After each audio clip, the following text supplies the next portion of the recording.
Putusan Majelis Kehormatan Mahkamah Konstitusi menemukan bahwa terdapat pelanggaran etik yang dilakukan oleh 9 hakim MK.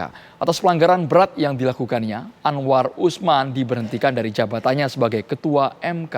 Putusan MK seakan memberi pintu masuk landasan hukum soal hak angket yang selama ini diusulkan oleh anggota DPR Masinton Pasaribu. Lantas bisakah hak angket DPR mempersoalkan putusan hakim MK soal batas usia capres-cawapres?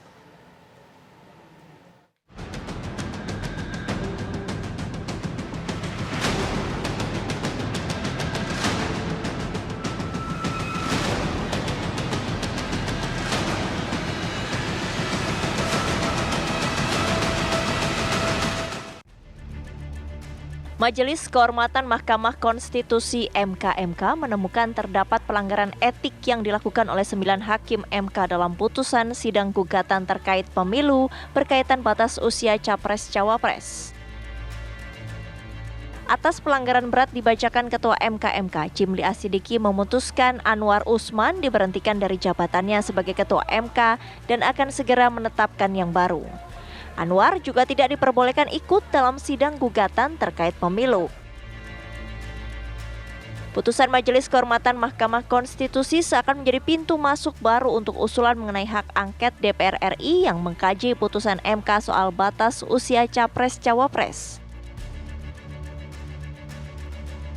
Anggota Komisi 11 Masinton Pasaribu mengatakan sampai saat ini sudah ada komunikasi antar anggota DPR RI untuk membahas usulannya tersebut. Usulan hak angket DPR RI mengenai putusan batas usia capres-cawapres sudah mendapatkan 8 dukungan. Dalam aspek pelaksanaan perundang-undangan, termasuk dengan kalau tadi dugaan skandal di Mahkamah Konstitusi, kita apakah ini ada unsur intervensi kekuasaan terhadap independensi atau kemandirian hakim. Nah, itu kan menjadi objek penyelidikan itu. Kalau ada skandal di sana. Jadi, seluruh lembaga negara yang melaksanakan undang-undang dan dibiayai oleh APBN itu adalah objek hak angket penyelidikan DPR RI. Seperti itu. Benarkah putusan MK dapat digunakan landasan hukum untuk anggota DPR RI melanjutkan usulan hak angket? Apa yang sebenarnya ingin disasar dalam usulan yang disampaikan politisi dari PDI Perjuangan tersebut? Tim TV One mengabarkan.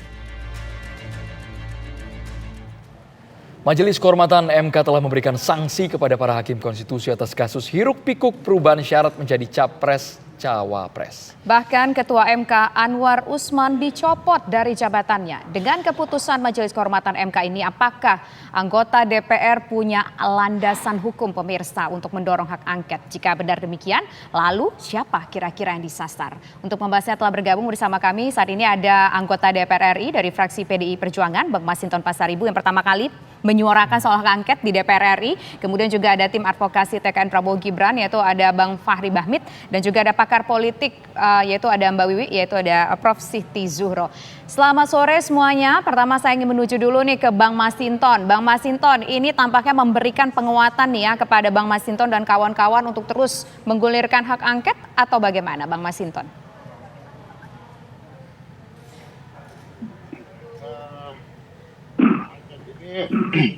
Menjadi penting ya, karena kalau kita lihat ini dari mulai sejak awal ya, hakim yang ikut dalam rapat permusyawaratan hakim tersebut menyampaikan dalam dissenting opininya ada persoalan yang sangat serius dalam putusan tersebut ya, dan di Mahkamah Konstitusi.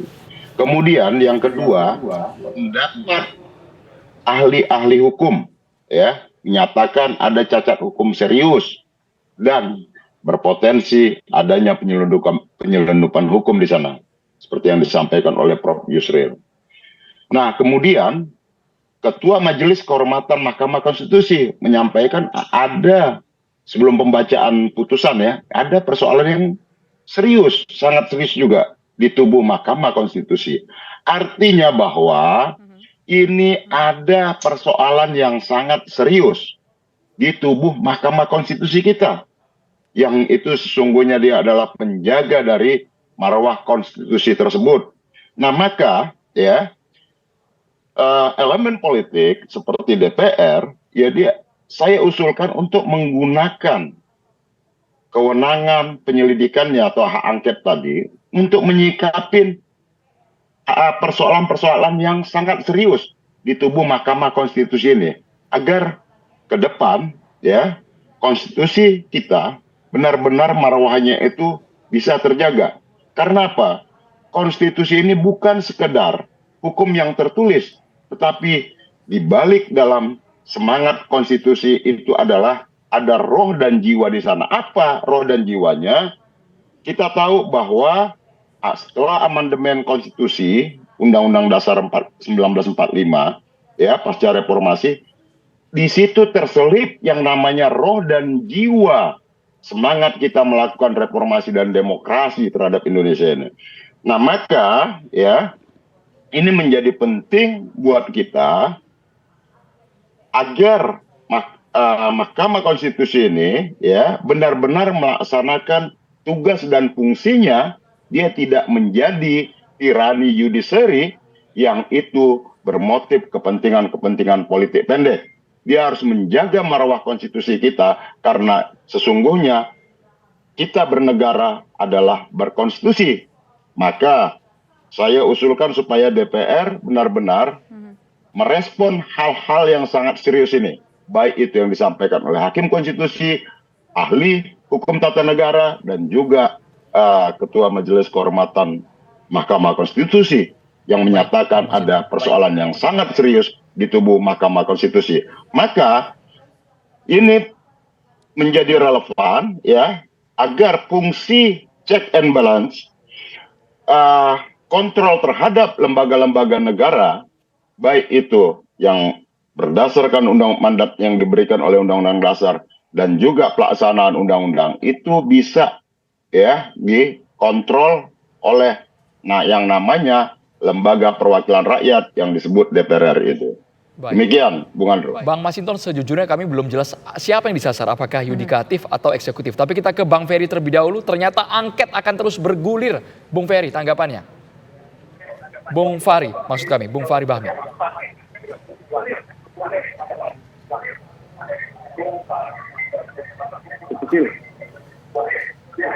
Halo, Bung Fahri. Bisa mendengar kami, Bung Fahri? Ya, silakan Bung Fahri. Angket akan tetap terus bergulir. Bagaimana dari TKN? Ya, terima kasih ya. Angket itu tidak konstitusional kalau DPR itu mengarahkan untuk melakukan penyelidikan terhadap fungsi-fungsi pelaksanaan mandat konstitusional yang dilakukan oleh Mahkamah Konstitusi. Ya, jadi basis konstitusionalnya tidak ada. Kalau andaikan DPR ingin memaksakan keadaannya untuk menggunakan instrumen angket itu untuk menyelidiki produk ataupun dinamika yang terjadi di internal mahkamah.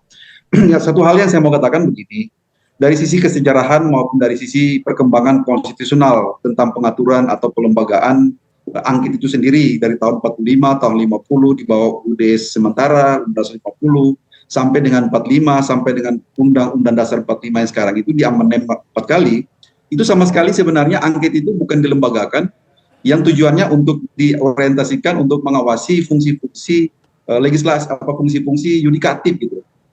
Karena ada prinsip yang sangat harus kita lindungi, yaitu prinsip independensi atau kemandirian daripada kekuasaan kehakiman. Kalau andaikan Bang Masinton mengatakan bahwa untuk tujuannya ini supaya jangan sampai terjadi tirani yudisial, argumentasi secara terbalik, saya kontra kembali argumentasi itu. Saya mengatakan bahwa kalau begitu DPR juga bisa menggunakan hak angket itu dalam konteks tirani legislatif gitu ya, tirani legislasi. Jadi itu sebenarnya tidak sehat. Dalam ekosistem bernegara kita sebenarnya telah diatur. Dalam Undang-Undang Nomor 17 2014 tentang MD3 itu sebenarnya sudah mengatur secara jelas. Pasal 79 ayat 3 itu mengatur bahwa angket itu diorientasikan untuk mengawasi pemerintah, bukan pemerintahan, tapi pemerintah gitu ya. Jadi kalau dibaca secara hati-hati di situ kata-kata pemerintah, bukan pemerintahan. Sehingga sebenarnya itu harus dibatasi secara sempit untuk mengawasi sektor pemerintah, eksekutif. Makanya dalam penjelasan pasal 79 ayat 3 itu kan pemerintah di situ terdiri dari presiden, Wakil Presiden, Kapolri, Panglima TNI, ya, kementerian, lembaga, negara, dan seterusnya. Sama sekali bukan dimaksudkan untuk mengawasi lembaga atau kekuasaan yudisial. Karena kekuasaan yudisial itu sudah diformat sedemikian rupa dengan mekanisme cek secara mandiri, secara internal juga. Misalnya, kalau misalnya di pengadilan umum itu kan, kalau produk putusan pengadilan yang dianggap tidak sesuai, ada mekanisme banding dan seterusnya. Kalau di Mahkamah Konstitusi ada putusan yang barangkali dianggap dalam tanda petik bermasalah dan seterusnya, satu hal yang harus diketahui bahwa pelembagaan Mahkamah Konstitusi kita ini kan seperti itu. Bahwa yang pertama putusannya tingkat pertama dan terakhir. Sifat putusannya itu ergo omnes, ya. Kemudian karakter dan corak putusannya itu bersifat final and binding.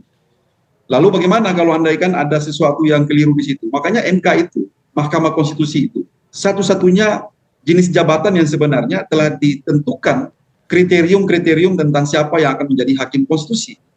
Bisa dibayangkan saja, banyaknya ya lembaga negara, ya banyaknya lembaga pemerintahan itu tidak ada satupun yang ditentukan kriteria tentang siapa yang akan menduduki jabatan itu kecuali Mahkamah Konstitusi. Yaitu 3 hal. Jadi hakim konstitusi itu menguasai hukum ketatanegaraan, ya menguasai konstitusi dan ketatanegaraan, dan yang kedua dia itu negarawan. Dengan demikian kita harus berpandangan bahwa untuk menduduki jabatan itu adalah orang-orang yang memang telah selesai dengan urusan hidupnya, gitu ya. Sehingga dengan demikian, kalaupun kita masih ada semacam prejudice bahwa di MK itu ada sesuatu yang tidak beres, harus diikuti, harus dilakukan dengan instrumen-instrumen internal yang pada hakikatnya bisa menjaga independensi peradilan itu. Makanya dengan dibentuknya MK-MK itu harus kita anggap sebagai sebuah respons atas kondisi internal yang saat ini terjadi. Jadi kalau itu yang mau dipikirkan dengan menggunakan instrumen angket itu salah alamat sebenarnya. Jadi angket itu tidak dikenal untuk mengawasi lembaga yudikatif. Kita dapat poinnya Bang, kita dapat poinnya. Nanti kita akan dengar suara dari pakar yaitu Mbak Wiwi soal mengenai mungkinkah putusan MK kemarin itu bisa digunakan landasan untuk menggulirkan hak angket, walaupun tadi disampaikan oleh Bang Fahri tadi bahwa nggak ada landasannya kalau seandainya disasar adalah eksekutif. Lantas bagaimana selanjutnya Mbak Wiwi? Nanti kita akan jawab usai jeda berikut. Kami kembali sesaat lagi.